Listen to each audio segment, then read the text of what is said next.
आज हम भाषा की बात करेंगे। बोलकर अंतर कराएं।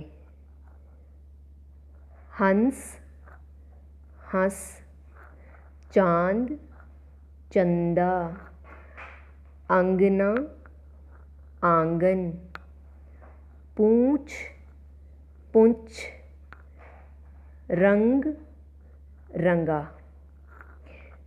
यहाँ दो दो शब्दों के जोड़े दिए गए हैं जिनमें एक के ऊपर अनुस्वार लगा हुआ है और एक के ऊपर अनुनासिक। शिरोरेखा के ऊपर जो बिंदी लगाते हैं इसे हम अनुस्वार कहते हैं और शिरोरेखा के ऊपर जिसे हम चंद्र बिंदु कहते हैं उसे यह अनुनासिक का लिपि चिन्ह है और यह है अनुस्वार का। अनुस्वार का उच्चारण स्थल नाक से होता है, लेकिन जब हम अनुनासिक का उच्चारण करते हैं तो वायु नाक और मुंह दोनों से निकलती है। अनुस्वार में सिर्फ नाक से निकलती है। एक अनुस्वार जिस वर्ण के ऊपर लगा होता है इसका उच्चारण ठीक उस वर्ण के बाद तुरंत बाद होता है, जैसे चंदा। लेकिन अनुनासिक में यह जिस वर्ण के ऊपर लगा होता है इसका उच्चारण उसी के साथ होता है, जैसे चांद। अनुस्वार का उच्चारण जब हम करते हैं तो हमारे मुख में वायु एक बार अवरुद्ध होती है, जैसे हंस, चंदा, और फिर नाक से निकलती है। लेकिन जब हम अनुनासिक का उच्चारण करते हैं तो ऐसा कोई अवरोध हमें महसूस नहीं होता है, जैसे हंस, चांद, आंगन, पूंछ, इस तरह से। तो आशा है आप अनुनासिक और अनुस्वार में अंतर समझ गए होंगे। अब आप 10 शब्द अनुनासिक के और 10 शब्द अनुस्वार के अपनी नोटबुक में लिखेंगे। यह आपका गृह कार्य है। अगला है नीचे लिखे शब्दों को एक वचन में लिखें। ये शब्द दिए गए हैं जिन्हें बहुवचन बना रखा है, हमें इनको एक वचन में परिवर्तित करना है।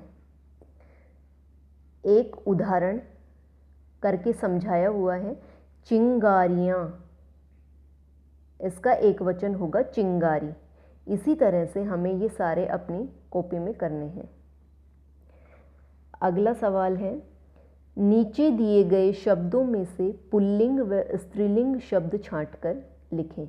ये शब्द दिए गए हैं, इनमें से हमें पुल्लिंग शब्द अलग छांटने हैं और स्त्रीलिंग शब्द एक तरफ लिखने हैं।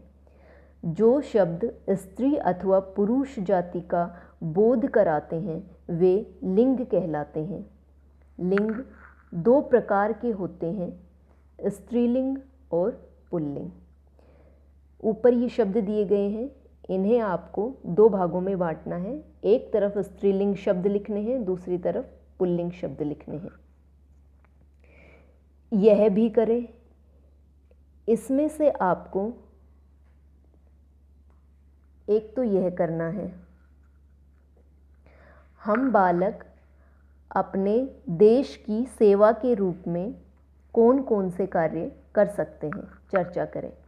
यह आपका अपना प्रश्न है। इसमें आप अपने अपने हिसाब से अपने अपने विचार व्यक्त करेंगे कि आप अपने देश के लिए कौन कौन से काम कर सकते हैं।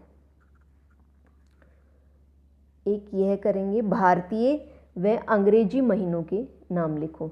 जनवरी, फरवरी, मार्च ये अंग्रेजी महीनों के नाम हैं और भारतीय या हिंदी महीने जिसे कहते हैं, जैसे चैत्र, वैशाख, ज्येष्ठ, ये भारतीय महीनों के नाम हैं।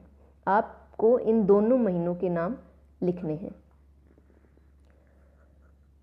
कविता को मौखिक रूप से याद करें, यह भी आपको करना है। बस आज के गृह कार्य में इतना ही।